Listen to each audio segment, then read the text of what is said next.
Assalamualaikum warahmatullahi wabarakatuh. Perkenalkan, saya Zalfia Ramadian dengan NIM akhir 059. Di sini saya akan menjelaskan terkait dengan tema politik hukum era reformasi. Politik hukum era reformasi adalah sebuah arah kebijakan hukum yang berkembang dan juga ditandai dengan berakhirnya era Orde Baru, yaitu pada tahun 1998. Era ini yang awalnya cenderung bersifat otoriter dan juga berubah menjadi kepada era cenderung bersifat demokratis. Ditandai dengan adanya sebuah kebebasan pendapat, kebebasan pers, dan juga ada sistem multipartai, dan juga ada sebuah pemilu yang dilaksanakan secara terbuka dan juga lebih demokrasi. Selain itu, adanya amandemen Undang-Undang Dasar 1945 untuk memperkuat lagi sistem ketatanegaraan dan juga untuk mencegah adanya sebuah pemusatan kekuasaan oleh individu ataupun lembaganya. Perubahan konfigurasi politik tersebut menghasilkan produk hukum yang lebih responsif terhadap kebutuhan masyarakatnya. Produk hukum pada era reformasi masih banyak berfokus pada adanya perlindungan hak asasi manusia, penguatan demokrasi, pemberantasan korupsi, dan juga adanya transparansi pemerintahan dan juga pelaksanaan otonomi daerah. Beberapa contoh produk hukum yang lahir pada masa ini adalah Undang-Undang Kebebasan Menyampaikan Pendapat di Muka Umum, Undang-Undang Partai Politik, Undang-Undang Pemilu, dan juga Undang-Undang Otonomi Daerah.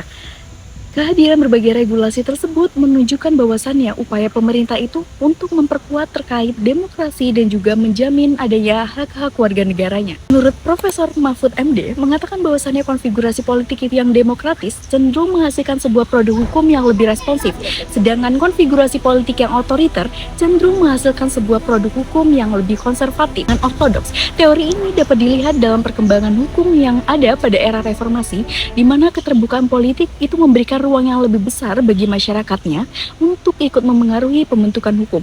Namun, dalam praktiknya proses pembentukan hukum itu masih sering dipengaruhi oleh adanya kepentingan politik tertentu.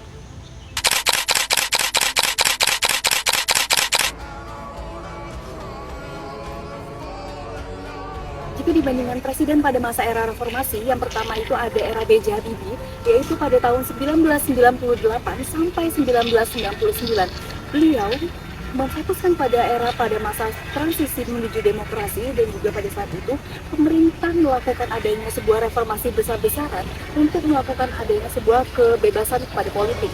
Membentuk regulasi yang mendukung multipartai serta menyelenggarakan pemilu yang lebih demokratis.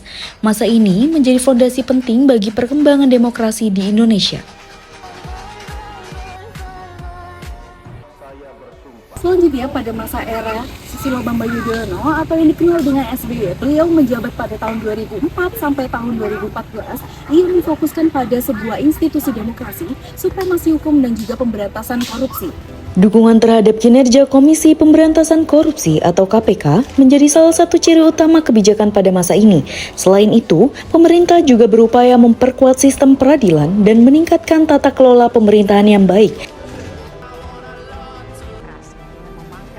Selanjutnya, pada masa Joko Widodo, yang dimana beliau menjabat pada tahun 2014 sampai tahun 2024, yaitu 2 periode, yang dimana pada saat itu Jokowi memfokuskan pada politik hukum untuk melakukan adanya pembangunan nasional, investasi, dan juga adanya sebuah pembangunan ekonomi. Undang-Undang Nomor 11 Tahun 2020 tentang Cipta Kerja yang kemudian diperbarui melalui Undang-Undang Nomor 6 Tahun 2023. Pemerintah berpendapat bahwa regulasi tersebut diperlukan untuk meningkatkan investasi dan membuka lapangan pekerjaan. Namun, sebagian masyarakat, akademisi, dan juga kelompok buruh menilai proses pembentukannya kurang partisipatif serta berpotensi mengurangi perlindungan terhadap hak kerja. Namun masih banyak sekali terdapat berbagai permasalahan yang seperti korupsi, lemahnya penegakan hukum, serta munculnya produk hukum yang menuai kontroversi. Contohnya adalah revisi Undang-Undang KPK tahun 2019 yang dianggap sebagian pihak itu melemahkan terkait dengan independensi KPK, serta Undang-Undang Cipta Kerja yang memunculkan perdebatan terkait dengan adanya proses pembentukan dan juga dampaknya terhadap para pekerja.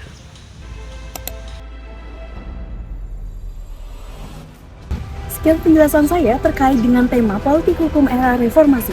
Mohon maaf bila ada kesalahan. Wassalamualaikum warahmatullahi wabarakatuh.